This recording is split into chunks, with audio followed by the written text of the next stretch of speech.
Hey people! We looked at Benjamin Moore's 2021 color trends, and just as a fun little experiment, I wanted to look at Behr Paint's color trends for 2021 and go through all of the colors for you. We have an interesting mix of 21 different shades that range from neutral grays, mustard yellows, and some beautiful teal colors. So if you're curious to see Behr Paint's vision for the future when it comes to paint colors, sit back, chillax, and enjoy the 21 colors to elevate your comfort zone, aka the Behr Color Trends 2021 palette. If you don't know me, I'm James from thepaintpeople.com, and if you can't tell from our name, we love to talk about paint and all things related to it, including color. This is going to be a rough overview of 21 colors that were arranged by Behr Paint for the coming year's color palette. Just as a side note, any of these colors can be matched into any of the major paint brands out there. So if your painter likes using a specific company, you can still get any of these colors in any of those products. It's fun because what Behr Paint did here was also attach a short little tagline to each color, which gives some insight and context as to how they feel it could be used or what sort of vibe it projects. You'll notice that there is an underlying theme of relaxation and calm, which is further exemplified by the whole elevating your comfort zone preface. I'm going to acquiesce this, mainly because we could all use some comfort and calm in our lives. So without further ado, let's jump in. Number 1 is Smokey White, and what we have here is a color that is soft and serene. This is the lightest color on this list, and it's the only really true off-white to speak of. You could view this as the token trim color on the list, but I would say that it has enough color in it where it may not appear truly white on its own. I could see myself using this on a wall or cabinets before I might consider it on my baseboards. Either way, it's a color that has a fine balance within the warm gray category. It's a little bit taupey and has enough yellow warmth where it can be used with cool or warm colors. And that's a great thing because we have both of those on this list. Next we have Almond Wisp, which is a color that is comfortable and adaptable. Perfect descriptors used here because Almond Wisp seems to be the true grayish here, and it really seems to take the undertones from Smokey White and bring them out even more, being a mid-tone color. Now, even though it's extremely neutral, I wouldn't immediately say it's an extremely safe color, and that's because it's a little bit darker. But if you're used to using colors like Revere Pewter, you'll be used to that level of depth. We have Seaside Villa, which is a color that's described as subtle and elegant. This one's a little bit lighter than the last, and that's probably the subtle side of it. And also what makes it elegant is its little bit of peachiness added on top of it. It's not an over-the-top pink color because its gray taupe undertone gives it a slightly understated feel. But be aware that it will seem a little more peachy rather than gray. Number 4 is Sierra, and this is a color that is described as being warm and approachable. Now, although it's going to be on the warmer side of things because of its use of brown and yellow, it does have quite a bit of depth to it. So while there's nothing really polarizing about its composition, just be aware that although it's approachable, you still need to be aware of how it will work with your lighting. It'll be even more warm and approachable when used in a room with a lot of windows, for example. Moving right along, we have Cellini Gold, which is a color that's described as confident and inviting. Now this is one of your antique gold colors that incorporate a slightly buttery yellow with a dash of reddish brown. And although it does have a slightly cozy feel to it, it's an absolute statement color too. So what it does is it accomplishes an in-your-face look, but you don't really mind that it's in your face. It has that rare combination of bold but bubbly. Number 6 is Canyon Dusk, which is a color that's described as being earthy and harmonious. If we compare this to the previously mentioned Sierra, they're both cut from the same cloth, but what makes Canyon Dusk different is its added red and reduced gray, which makes it feel less green tinted. It's harmonious because of its slightly more versatile nature, and the fact that its undertones not only work with beiges, browns, and grays, but also anything with a prominent amount of red to it. Number 7 is Modern Mocha, which is a color that is grounded and relatable.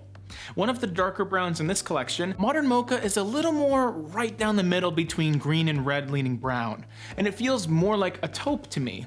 It's a pretty solid pick for anyone looking for a dark brown or taupe that doesn't have really strong undertones that could throw a color scheme off one way or the other, although it will have a tad more of a peachiness feel rather than green. Next up we have Maple Glaze, which is a color that's hopeful and welcoming. This is a very deep rusty color that is quite dynamic and also a little bit fiery in nature. I would assume that the welcoming part of its description describes either it being used on a front door or even in a front foyer, because it can give your home a pretty distinct first impression. It's striking, but also feels non-confrontational with how muted its heavy dose of orange and brown is. For a similar color that favors red over orange, we have Kalahari Sunset, which is described as being rich and expressive. What we have here is a more deep sun-dried tomato color, and it's even a little bit darker than the last. It favors red with a touch of brown and gray, and it seems to be a color that you would use to really express yourself. A bedroom is an easy choice where you can be a little more creative with your color choices, so that's where I see this one being used more often than not.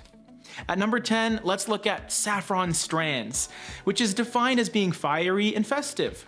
Now, you may be getting a little bit of deja vu because we talked about another gold color earlier in Cellini Gold. But when you put the two together, you'll notice a striking difference. Saffron Strands is much less muted, it's deeper and darker, and doesn't pull any punches. This is a color that isn't trying to be subtle, especially if you decide to use it in an entire room.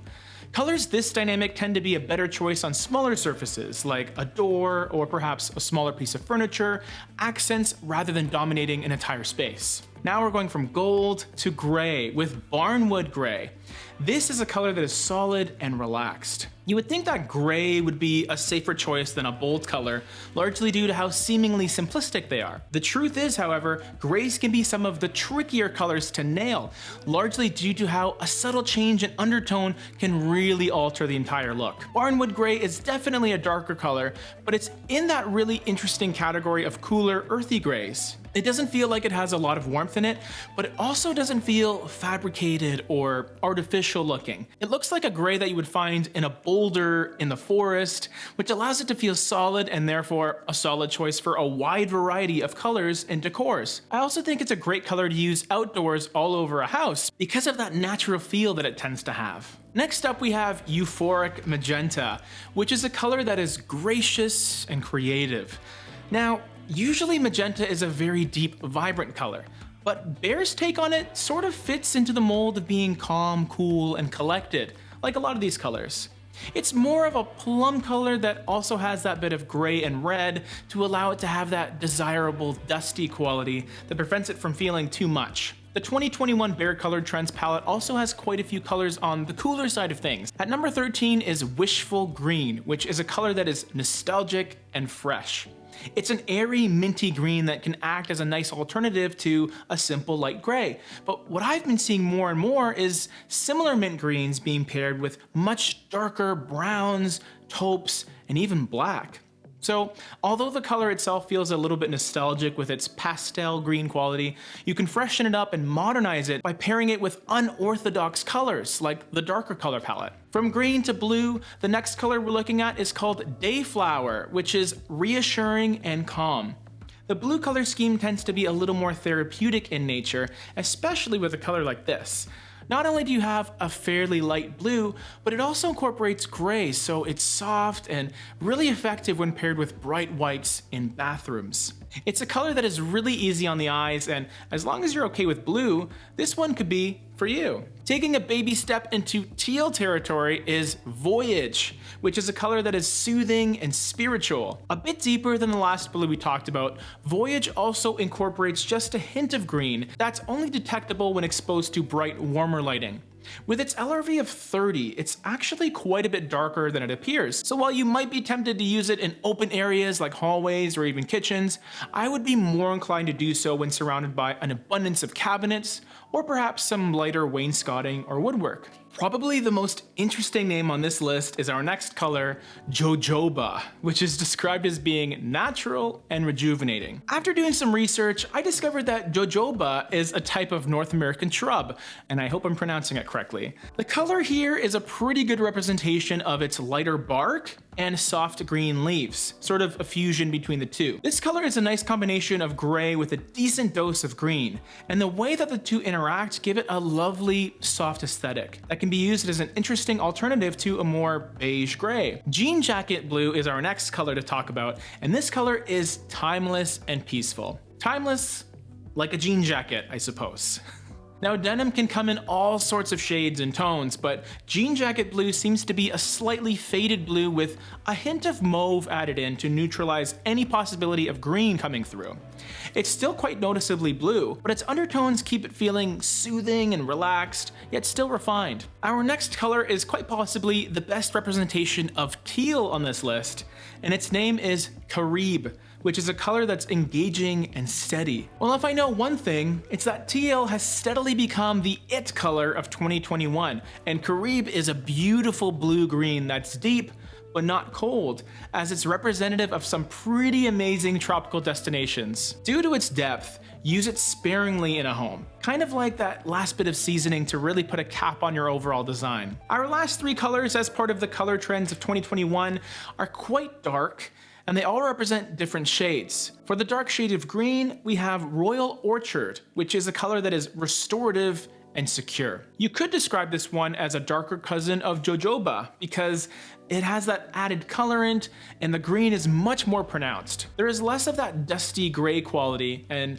Royal Orchard ends up being a dark fusion of forest and army green. Going back to the blue side of things, our second last color is Nocturne Blue, which seems to be another variation of denim, but this one is definitely more towards the unwashed dark navy blue denim look. It's rich in its hue, but does a pretty solid job of balancing that slight purple and green tint that can change a color considerably. It's a solid choice if you want your blue to stay blue rather than feeling like a teal in disguise. And finally, our last color to talk about is a very dark wrought iron taupe, and it's called Broadway, which is described as being safe and resilient. We started this list with an off-white, and now we've ended up with an off-black color. They say that black never goes out of style, and in this color palette, this would be their rendition of black. Broadway's undertones contain some earthy taupe tinted with a bit of green, and it's balanced with a touch of rusty red.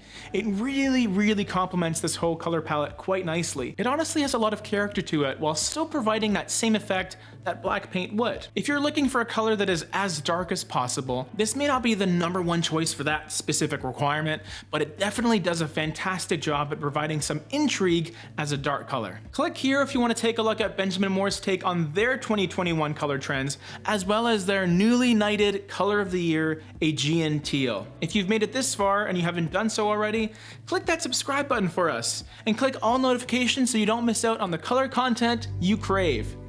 See you on the next one.